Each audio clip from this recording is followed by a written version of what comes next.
ఆత్మ శాంతించాలని కోరుకుంటానన్నా. ఈ డబ్బు ఈ ఆస్తి ఎంతస్తులు ఏముంటాయన్నా, మన ప్రేమలు ఆప్యాతలు తప్ప. మంచి పని చేసిన తల్లి, మంచి పని చేసినావు.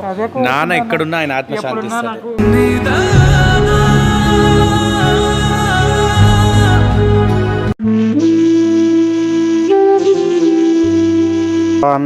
పార్వత్యం జాతమిష్టాయాం సుమతితో శ్రీమాన్ సుమదః గోత్రాద్భవ స్యాత్ కావేటి గోత్రాద్భవ స్యాత్ కావేటి వెంచలమ్మ నామే స్యాత్ వెంకటయ్య నమే స్యాత్ గంగమ్మ నమే స్యాత్ కావేటి కుమారి నమే స్యాత్ నిర్మల నమే స్యాత్ నాగాయ నమే స్యాత్ రోజా నమే స్యాత్ చంద్ర నమే స్యాత్ నవీనా నమే స్యాత్ సహ కుటుంబానం తదః సాతిపాటి గోత్రాద్భవ స్యాత్ మనోజ్ నమే స్యాత్ రేవతి నమే స్యాత్ మాధవి నమే స్యాత్ మహేష్ నమే స్యాత్ మహేంద్ర నమే స్యాత్ పవిత్ర నమే స్యాత్ సహ కుటుంబానం తదః. మనసులో మమ అనుకోండి, నమస్కారం చేసుకోండి.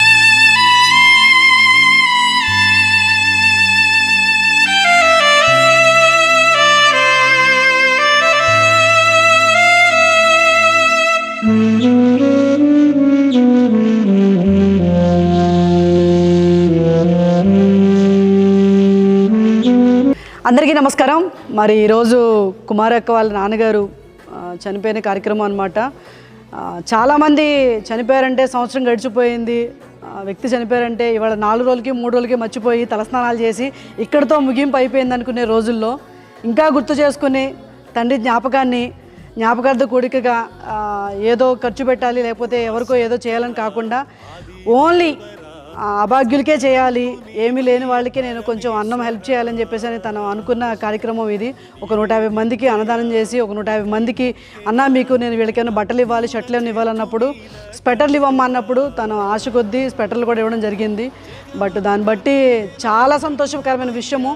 ఎందుకంటే కుటుంబంలో అందరూ ఉండి కుటుంబం అంతా ఉంటారు, కానీ ఆ కుటుంబంలో ఒక వ్యక్తి లేకపోతే ఆ కుటుంబమే చెల్లాచెదరైపోద్ది అంటారు కదా. బట్ మరి వీరి కుటుంబంలో వారి తండ్రి గారు చాలా ప్రాముఖ్యమైన వారు. ఇంటికి యజమానుడు అనేది చాలా గొప్ప విషయం, అది మాటల్లో చెప్పలేనిది. మరి కుటుంబం అందరికి కూడా ఆదరణ దయచేయాలని మనస్ఫూర్తిగా కోరుకుంటూ, మరి కార్యక్రమం చూస్తున్న వాళ్ళు కూడా చాలామంది చూసి అలా వెళ్ళిపోకుండా కూడా మీరు కూడా మీ ఫ్యామిలీలో బర్త్డేలైనా చిన్న చిన్న ఫంక్షన్లైనా కూడా ఇలాంటి వాళ్ళకి ఒక పూట అన్నం పెడితే తప్పకుండా దేవుడు పైనుంచి చూస్తాడు. అన్నదాత సుఖీభవ అంటారు కదా, నిజంగా ఈ అన్నదాత సుఖీభవ అనేది మీ ఇంట్లో మీ కుటుంబాల్లో ఎప్పుడు సంతోష సమాధానం నింపుతాయి. మరి ముఖ్యంగా అక్క గురించి మీ అందరికీ తెలుసో తెలీదో నాకు తెలీదు, బట్ నేనైతే చెప్పాలనుకుంటున్నాను. ఒక ఇజ్రాగా ప్రపంచానికి తెలుసు, కానీ నాకు తెలిసి ఒక సొంత అక్కగా తెలుసు. ఎందుకంటే చాలామంది ఇజ్రా అనగానే ఒక కుటుంబంలో మా అమ్మాయి ఇలా పుట్టిందనగానే